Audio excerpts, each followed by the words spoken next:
আসসালামু আলাইকুম। খুবই মজাদার স্পেশাল একটা রেসিপি নিয়ে চলে আসছি, মালাই পুডিং।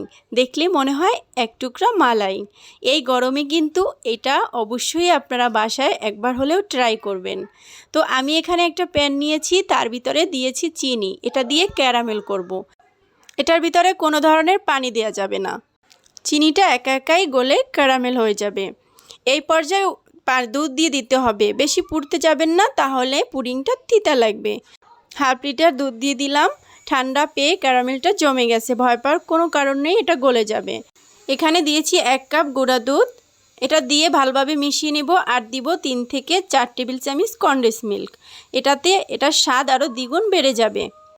এখন আমি এখানে আগার আগার পাউডারটা একটু গলিয়ে এটার ভিতরে দিয়ে দিব।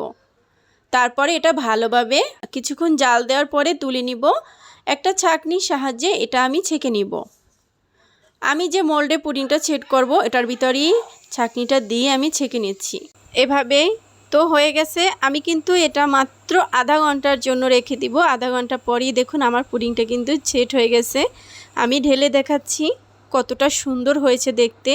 কোনো জায়গা থেকে কিন্তু একটুকু ভাঙেনি। আমি একটু বাদাম কুচি দিয়ে এটা ডেকোরেশন করব। আমি এখানে কাঠবাদাম দিয়েছি। এটা একটু লম্বাটে করে কেটে নিয়েছি। আপনারা আপনাদের ইচ্ছে মতো ডেকোরেশন করতে পারেন। টেস্ট কিন্তু অসাধারণ ছিল। অবশ্যই আপনারা বাসায় ট্রাই করবেন।